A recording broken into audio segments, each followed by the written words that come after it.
He believed this would be the moment he reminded everyone who held the power in the room. But Professor Richard Hayes had no idea he was about to dismantle his own reputation in front of an entire department. The lecture hall at Westbridge University shimmered under bright overhead lights. Rows of polished wooden desks filled with graduate students who sat upright, notebooks open, eyes fixed on the man at the front. A man known not just for his brilliance, but for his precision in tearing others down, his tailored navy suit sharp against the whiteboard filled with complex equations, his voice measured, controlled, and laced with quiet superiority as he walked them through a problem that even doctoral candidates hesitated to approach. And then his eyes shifted, just slightly, toward the back corner of the room where she stood, unnoticed by most, a woman in a faded gray cardigan holding a cleaning cloth in one hand. Her presence, so ordinary it had long ago faded into the background of daily routine. Emily Carter moved carefully between desks, wiping surfaces, her steps soft against the polished floor, her gaze lowered, yet every so often, just for a second longer than necessary, her eyes would linger on the board, tracing symbols as if they whispered something familiar to her, something long buried, something no one in that room would ever think to question. Hayes paused mid-sentence, watching her with a flicker of irritation, the faint disruption of his controlled environment enough to trigger his attention. And when a student near the front chuckled under his breath and muttered, "She's probably trying to figure out what any of that means," a ripple of quiet amusement spread across the room, subtle, contained, but unmistakable. And Hayes, instead of dismissing it, let it linger, let it grow, because he had built his authority not only on knowledge but on moments like this, moments where someone could be made an example of. "You there," he called out, his voice cutting cleanly through the air, precise enough to silence even the whispers, and Emily froze, just slightly, before turning, her expression calm but uncertain, as if she had been pulled into a spotlight she never intended to step into. "Yes, you," Hayes continued, gesturing toward the board with the marker still in his hand. "Since you seem so interested, why don't you come up here and walk us through the solution?" And for a brief second, the room held its breath before soft laughter broke through again, sharper now, less restrained, the kind of laughter that didn't need to be loud to sting. Emily hesitated, her fingers tightening slightly around the cloth, her instinct telling her to decline, to step back into the quiet invisibility she had maintained for months. But something else moved beneath that hesitation. Something older, steadier, something that had been silent for far too long. And without a word, she set the cloth down on the nearest desk and began to walk forward, each step measured, the sound of her shoes faint but echoing in the stillness that followed, the laughter fading not because of respect, but because curiosity had begun to take its place. Hayes watched her approach with a faint smile that didn't quite reach his eyes, the kind of smile reserved for outcomes he believed he had already controlled. And as she reached the front of the room, standing just inches from the board filled with layered symbols and tightly packed reasoning, he stepped aside with a small, theatrical gesture, offering her the marker as though granting permission rather than issuing a challenge. "Take your time," he added, his tone light, but edged with something colder, something designed to remind her exactly where she stood in that hierarchy. And as Emily reached out and took the marker, her hand steady despite the weight of every gaze in the room pressing against her, the air shifted in a way no one could yet explain, because what they were about to witness was not a mistake, not a moment of embarrassment, but the quiet beginning of something that would leave every single one of them questioning what they thought they understood about intelligence, about status, and about the people they chose to overlook. The marker felt unfamiliar in her hand, not because she did not know how to use it, but because it had been years since she had stood at the front of a room like this, years since anyone had expected anything from her beyond silence. And for a brief moment, Emily Carter simply looked at the equation, her eyes moving slowly across the symbols as if reacquainting herself with an old language she had once spoken fluently. While behind her, the room shifted with quiet impatience, a chair creaked. Someone whispered. Another student stifled a laugh that came out sharper than intended, and Professor Hayes crossed his arms, his posture relaxed but his gaze fixed, waiting, calculating, certain that hesitation would turn into confusion, and confusion into embarrassment, because that was how these moments always ended. "Any time now," he said lightly. The words drifting across the room with just enough edge to draw a few more smirks. But Emily did not respond. She did not rush. She did not turn around. Instead, she lifted the marker and made her first line, a single clean stroke that cut through the upper portion of the equation. And something subtle changed, not in the volume of the room, but in its rhythm, because the line she drew was not random. It was intentional, precise, exactly where it needed to be, and one student in the second row leaned forward, his expression tightening as he followed her movement, recognizing the step before anyone else dared to say it out loud. Emily continued, her hands steady now, each symbol placed with quiet confidence, not fast, not showy, but deliberate, as if she was not solving the problem for them, but simply revealing something that had already been there all along, and the laughter that had filled the room only moments ago began to fade, replaced by something else, something harder to define, a tension that settled over the rows of desks like a weight pressing down on every breath. Hayes shifted slightly, just enough for those closest to him to notice, his smile thinning as his eyes tracked her work more closely, searching for the inevitable mistake, the misstep that would justify this entire performance. But it did not come, not in the first line, not in the second, not even as she moved into a transformation that most of his graduate students had struggled to grasp for weeks. And when she simplified a section that had taken him 10 minutes to explain earlier, a low murmur rippled through the room before, quickly dying out, as if no one wanted to be the first to acknowledge what they were beginning to see. Emily paused for a fraction of a second, her gaze fixed on the center of the board, and in that stillness, something flickered behind her eyes, a memory, a lecture hall not so different from this one, a younger version of herself standing confidently at the front, chalk dust on her fingers, voices around her not mocking but listening, respecting, and then the image was gone as quickly as it had appeared, replaced by the present, by the quiet hum of fluorescent lights and the weight of a room that was no longer laughing. She resumed, her movements now carrying a subtle momentum, each step building on the last with a clarity that left no room for doubt. And somewhere in the back, a student whispered, "That is not beginner level." The words barely audible, but enough to ripple outward, enough to shift the collective understanding of what was happening. Hayes stepped forward slightly, unable to remain still any longer, his eyes narrowing as he scanned the board, his mind racing to keep pace with the logic unfolding in front of him.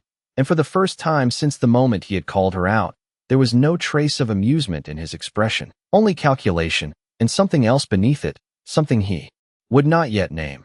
Emily reached the midpoint of the solution and stopped, not because she was unsure, but because she was thinking, refining, her head tilting just slightly as she reconsidered a pathway. And then, without hesitation, she erased a small section and rewrote it in a cleaner, more elegant form. A move so subtle, yet so advanced that the student in the second row sat back in his chair, as if the air had been knocked out of him. Because what she had just done was not correction. It was optimization, the kind of thinking that did not come from guessing, but from deep understanding.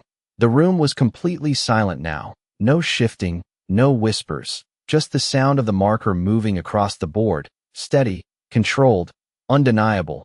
And as Emily approached the final lines of the solution, the equation that had once filled the board with complexity began to resolve into something almost simple, almost obvious, the kind of clarity that only appeared when someone truly understood the structure beneath it all. And when she finally stopped, stepping back just slightly, the marker lowering at her side, she did not turn to face them right away. She did not seek approval or reaction, because she did not need it. And in that moment, before a single word was spoken, before anyone dared to break the silence, every person in that room understood that whatever they had expected to happen when she walked to that board, they had been completely wrong. For a moment, no one moved, not even Professor Hayes, because the equation behind her was no longer just correct.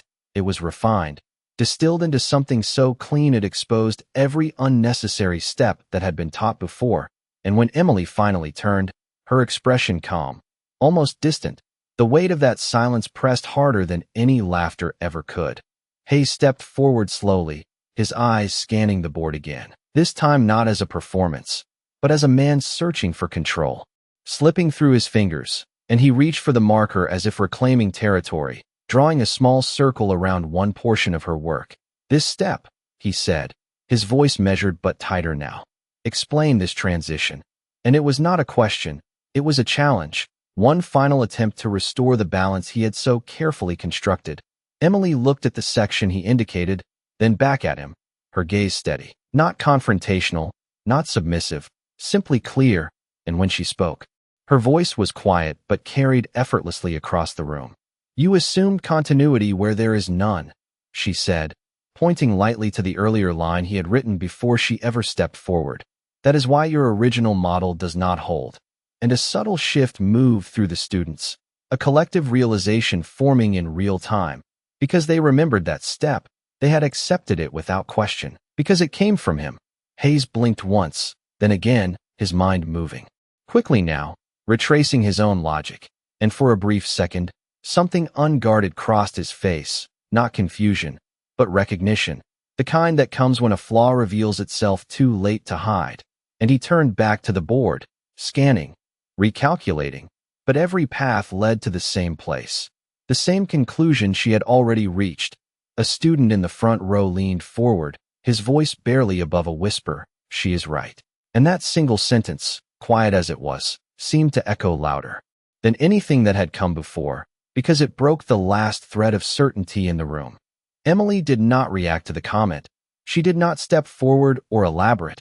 Instead, she simply picked up the marker again and added two small lines beneath her solution, not necessary, not required, but elegant, a final refinement that closed the equation completely, leaving no ambiguity, no room for interpretation.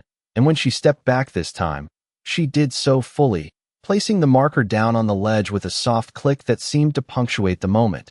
Hayes exhaled slowly, a breath he had not realized he was holding. And for the first time in years, he did not speak immediately. He did not fill the silence with explanation or authority, because there was nothing to explain that had not already been made clear, and the room waited, every student caught between disbelief and something closer to awe, their eyes moving from the board to Emily and back again, as if trying to reconcile the two images, the quiet woman who cleaned their desks and the mind that had just unraveled a problem beyond their reach. "Where did you study?"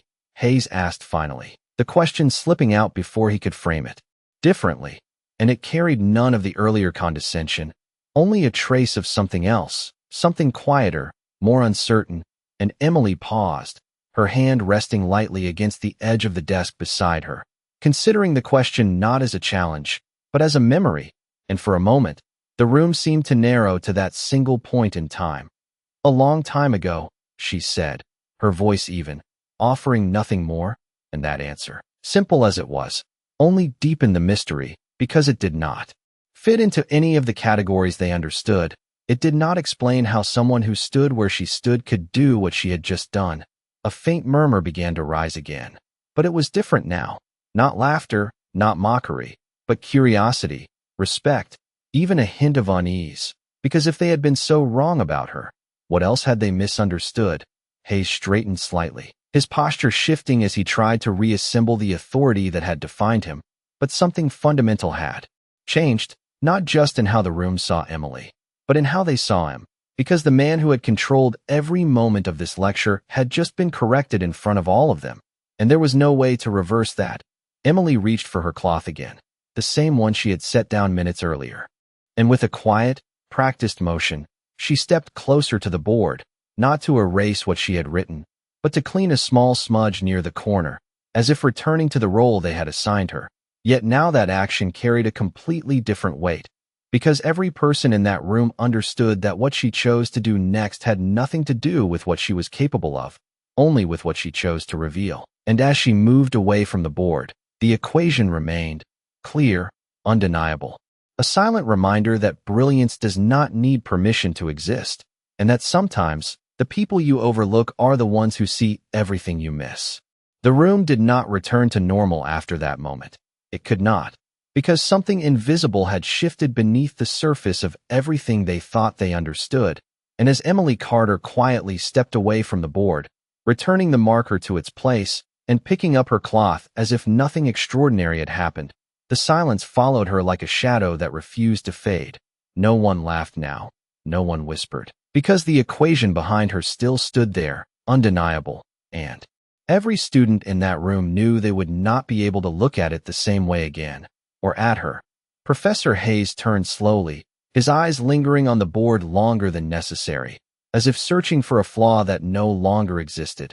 And when he finally faced the class, the confidence that had once filled his posture had been replaced by something more restrained, something measured, because authority, once cracked in public, does not return easily.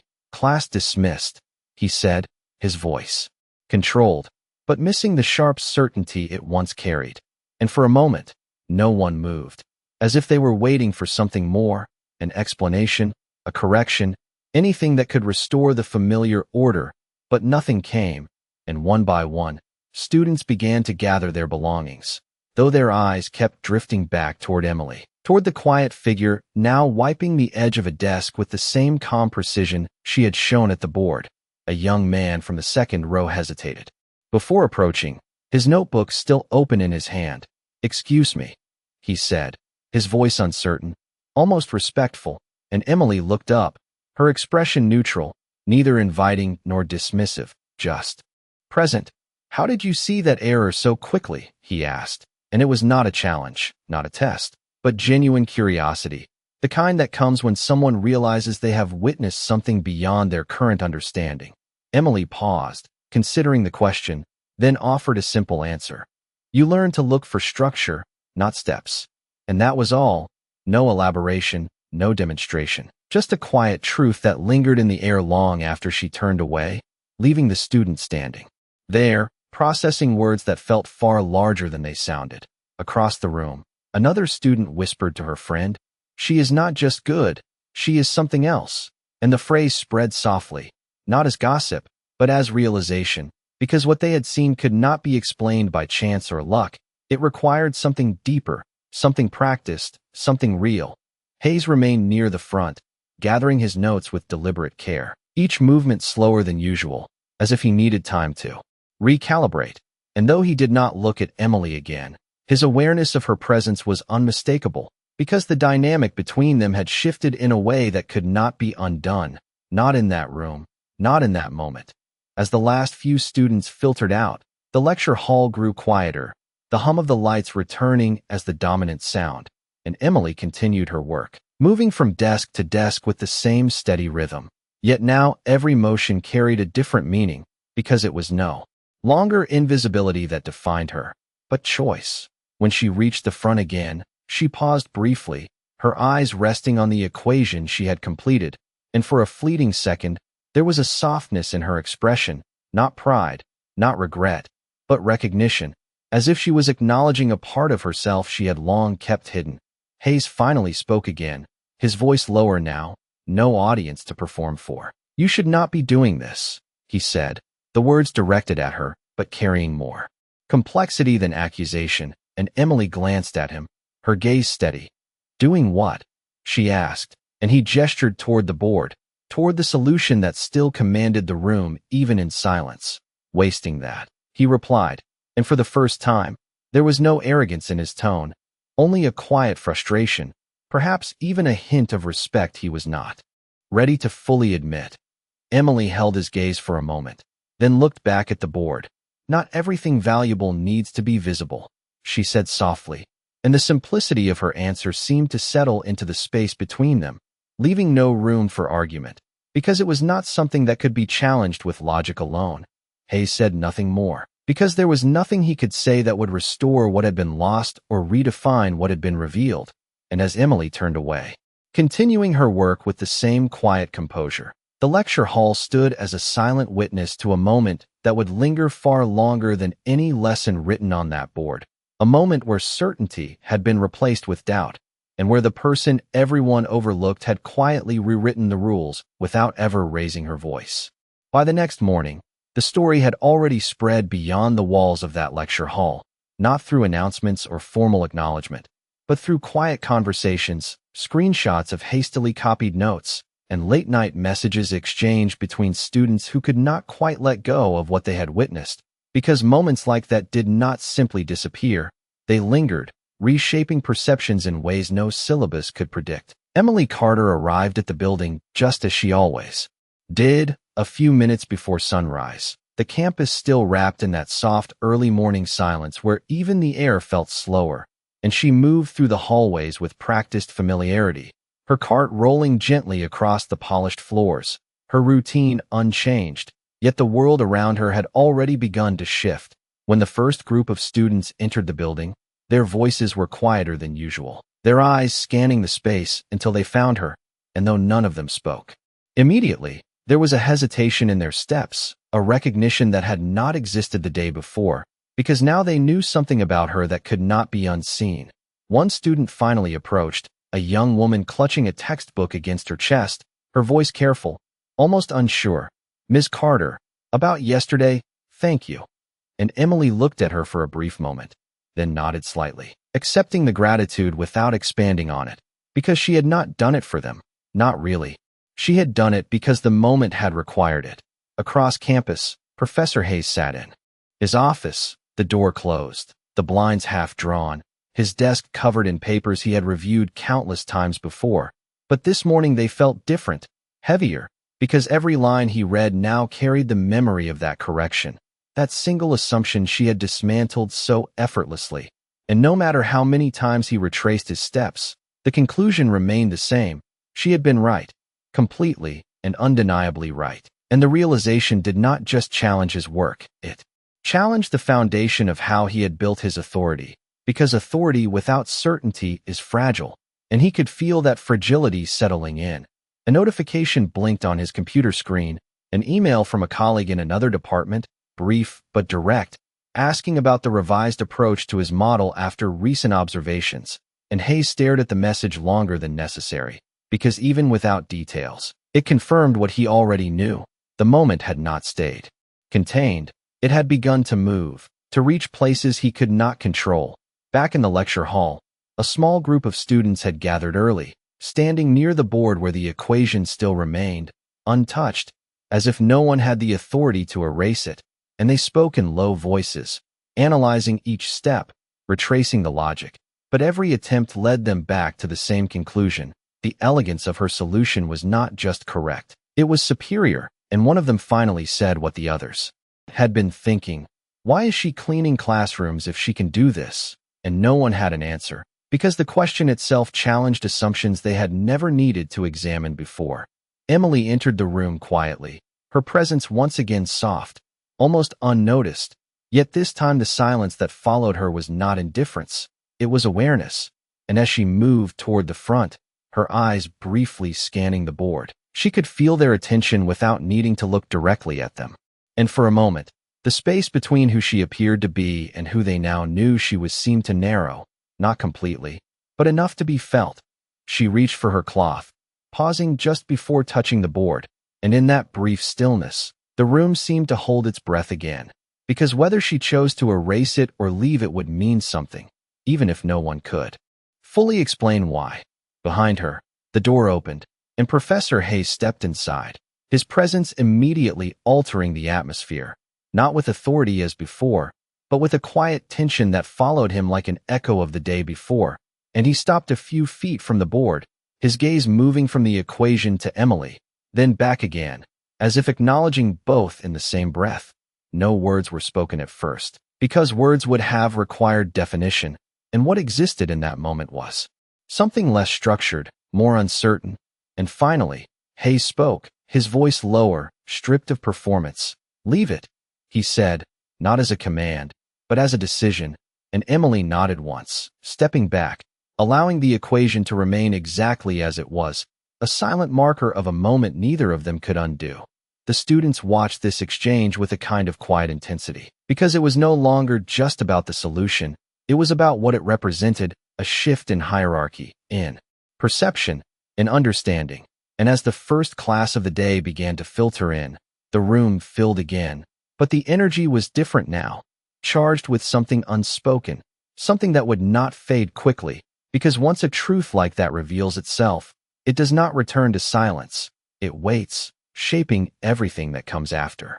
The next lecture did not begin the way it usually did, because the moment Professor Hayes stepped to the front of the room, Every student was already watching him differently, not with the quiet fear or admiration that had once defined his presence, but with a sharper awareness, as if they were now measuring his words instead of simply accepting them. And he felt it immediately, the subtle shift in the air, the weight of expectation that had nothing to do with the lesson and everything to do with what had happened the day before. The equation still remained on the board, untouched, and for a brief moment, Hayes stood in front of it without speaking, his eyes tracing the clean structure of Emily Carter's solution. And though he said nothing about it directly, his hesitation spoke louder than any acknowledgement could have.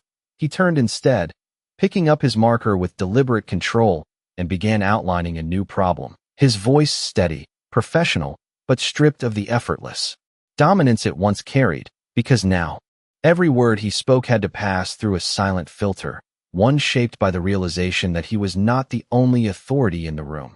Emily moved quietly along the side of the lecture hall, her cart positioned near the back, her presence once again subtle, almost blending into the background, but no longer invisible, because even when students tried to focus on the board, their attention drifted, pulled toward her in brief, almost involuntary glances, as if they were trying to reconcile the image of the woman wiping desks with the precision of the mind they had witnessed. Hayes paused mid-explanation, his marker hovering just above the board, and for a second, it was unclear whether he had lost his place or his certainty, and then, without turning, he spoke. There are multiple ways to approach this, his voice quieter now, less absolute, but assumptions must be carefully examined. And though the statement was framed as part of the lesson, everyone in the room understood it. Carried something more, something unspoken, and the silence that followed was not uncomfortable, but attentive, because they were listening differently now.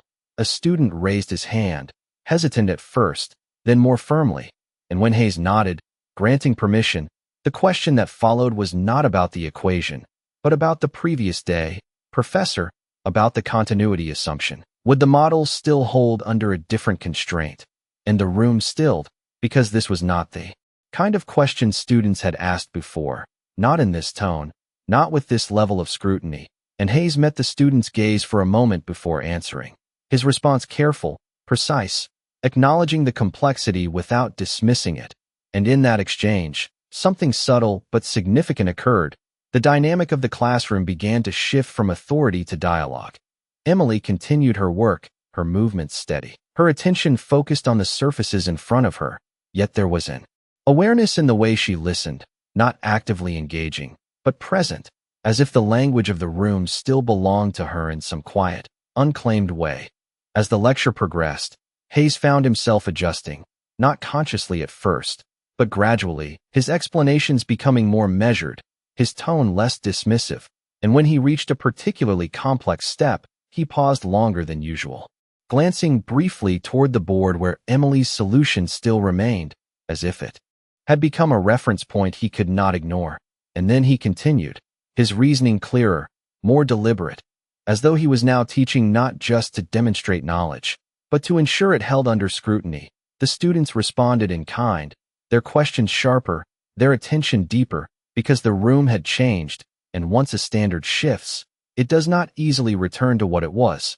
Near the end of the lecture, Hayes set the marker down and stepped back, his gaze moving across the room, and for a moment, it seemed as though he might say something more, something direct, but instead he simply nodded, signaling the end, and the class began to gather their things, though more slowly than usual, as if no one wanted to break the atmosphere that had settled over them. As the room emptied, Emily approached the front again, her cloth in hand, and she paused briefly in front of the board, her eyes resting on the new equation Hayes had written, and without hesitation, she reached up and adjusted a single symbol, not rewriting the solution, not correcting it, just refining it, a small change that made the structure clearer, more precise. And when she stepped back, she did not look toward Hayes, she did not wait for a reaction, because she did not need one. Behind her, he had seen it. Of course he had. And for a moment, he said nothing, because acknowledgement would require him to redefine something he had spent years protecting, and instead, he simply watched, his expression unreadable, as Emily turned and continued her work, leaving behind yet another quiet adjustment that spoke louder than any lecture ever could, and in that silence, it became clear that this was no longer a single moment of surprise, but the beginning of something that would continue to unfold, one precise correction at a time. By the end of the week, the lecture hall had quietly transformed into something no one had planned for, not through announcements or formal changes, but through a growing awareness that seemed to follow Emily Carter wherever she moved. And it showed in the way students now watched the board, not just for answers, but for structure, for depth, for the hidden flaws they had once ignored. Professor Hayes felt it most clearly during his advanced seminar, a smaller room, fewer students, but sharper minds. The kind that had once mirrored his own confidence without question, and now, as he wrote across the board, explaining a layered concept in measured detail, he could sense their attention shifting, not away from him, but deeper into the work itself, as if they were testing it, examining it in a way they never had before. "Consider the boundary conditions," he said, his voice steady, though there was a deliberate care in his phrasing now, and as he stepped back, one of the students raised her hand almost immediately, not hesitantly, but with quiet assurance. "Would that still apply if the system is non-linear at the transition point?" she asked, and Hayes paused, just briefly, long enough for the room to register it, before nodding, acknowledging the validity of the question and adjusting his explanation accordingly. And though the exchange was professional, controlled, it carried an underlying truth that could not be ignored. The classroom had evolved, and it was no longer driven by authority alone. Outside the seminar room, Emily moved through the hallway with the same quiet rhythm, her cart rolling beside her. But now there were moments, small and unspoken, where students would pause as she passed, offering a nod, a quiet greeting, gestures of respect that had not existed before, and she accepted them without change in her expression, because recognition, to her, was not something to hold on to. It was simply something that happened. Later that afternoon, Hayes found himself standing alone in front of the board after class, the room empty, the air still, and for the first time in years, he allowed himself to sit in the silence without filling it, his eyes tracing the lines of his own work, searching not for validation, but for weakness. And as he reviewed each step, he realized something that unsettled him more than any public correction ever could. He had not been wrong because he lacked knowledge. He had been wrong because he had stopped questioning himself, because certainty had replaced curiosity, and that realization did not come with immediate answers, only with a quiet understanding that something fundamental had to change.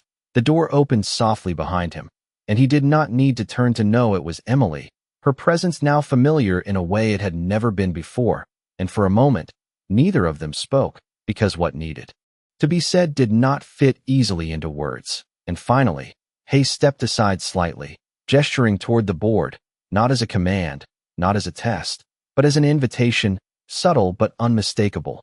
Emily looked at the board, then at him, her gaze steady, and without hesitation, she stepped forward, setting her cloth down once again, taking the marker in her hand with the same quiet confidence. And as she began to write, there was no audience this time, no tension, no performance, just two people in a room where the work itself mattered more than anything else. And she moved through the equation with a fluid clarity that made each step feel inevitable, not because it was simple, but because it was understood. Hayes watched closely, not with the intent to challenge, but to learn, his attention fixed on the structure of her reasoning, the way she anticipated the problem before it appeared. And when she reached a critical point, she paused, turning slightly toward him. "This is where it breaks if you force the assumption," she said, her voice calm, and he nodded, seeing it now, fully, not as a correction imposed on him, but as a truth revealed through clarity. When she finished, she placed the marker down and stepped back, and for a moment, the silence between them was different, not heavy, not tense, but balanced, as if something unspoken had settled into place. Hayes exhaled slowly, a small shift in his posture signaling something larger beneath the surface. "You could teach this," he said, not as flattery, but as recognition, and Emily's expression did not change. She simply looked at the board once more before answering. "I already did."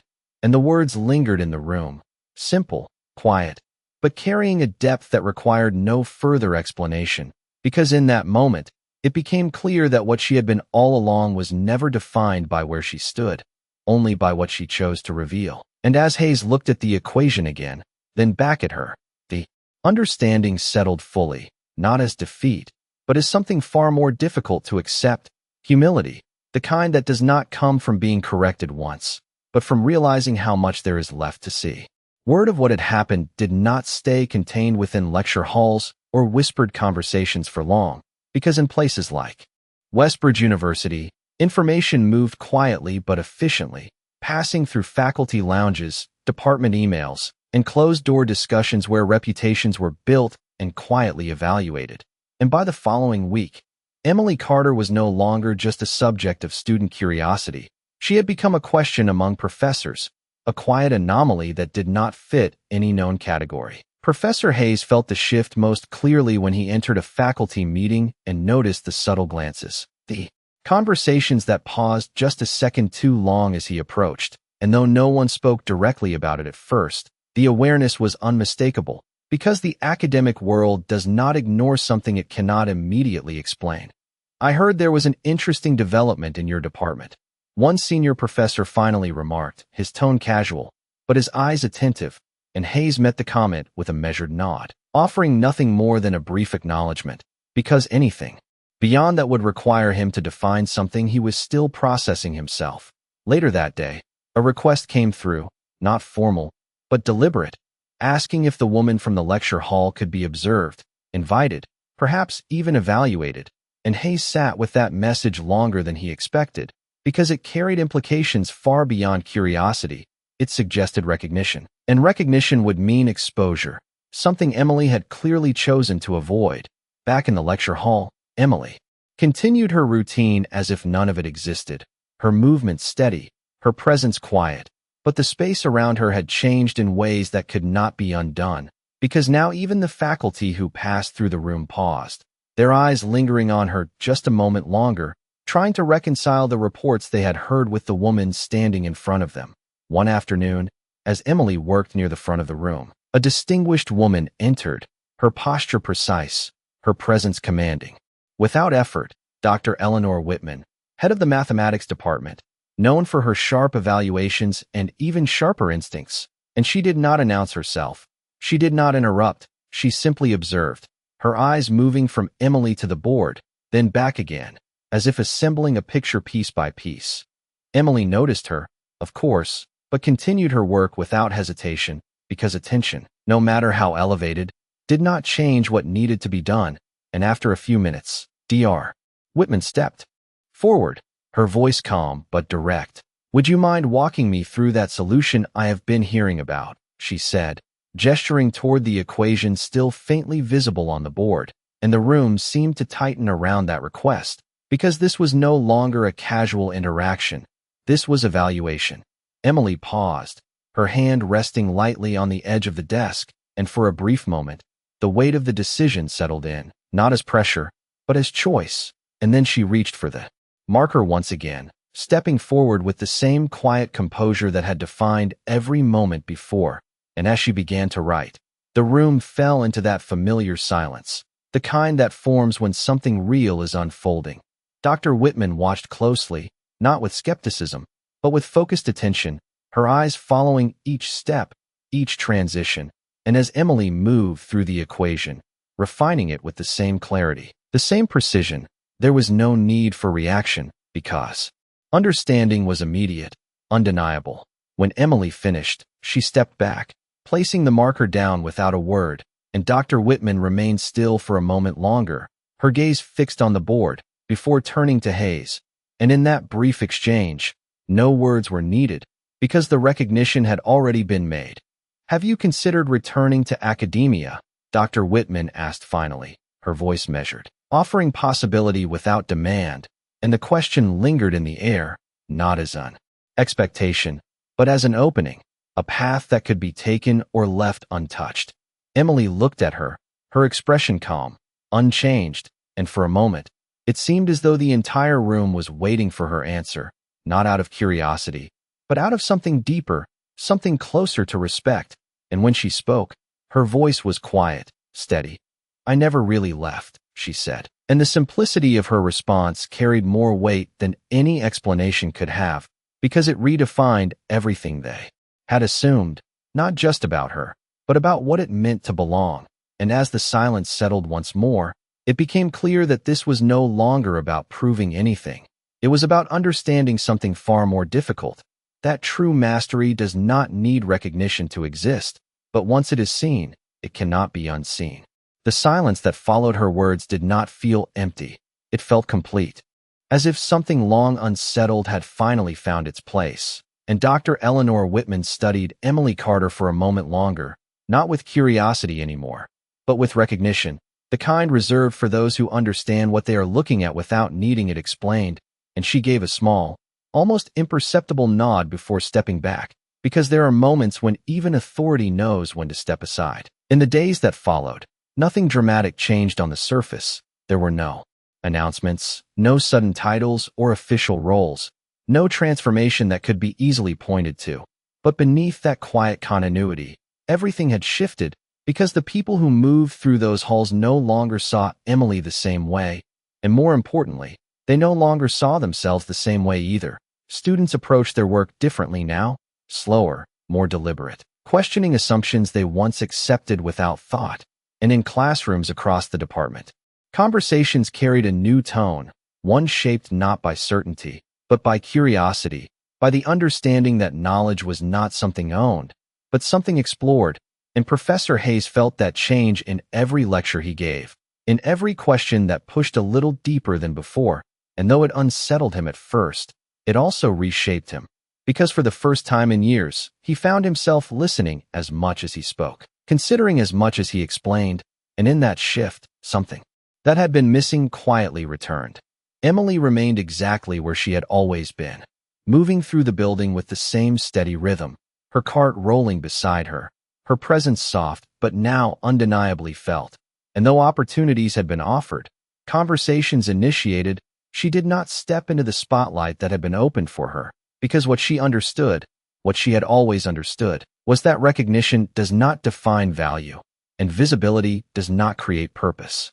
One evening, as the campus grew quiet and the last of the students filtered out, Professor Hayes remained in the lecture hall, standing once again in front of the board.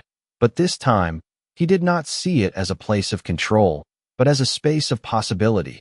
And when Emily entered, her steps as quiet as ever, he turned slightly, not with expectation, but with something closer to respect. "I have been thinking," he said, his voice calm, stripped of the sharp edges it once carried, "about what you said." And Emily paused, her attention resting on him without urgency, allowing the moment to unfold without interruption.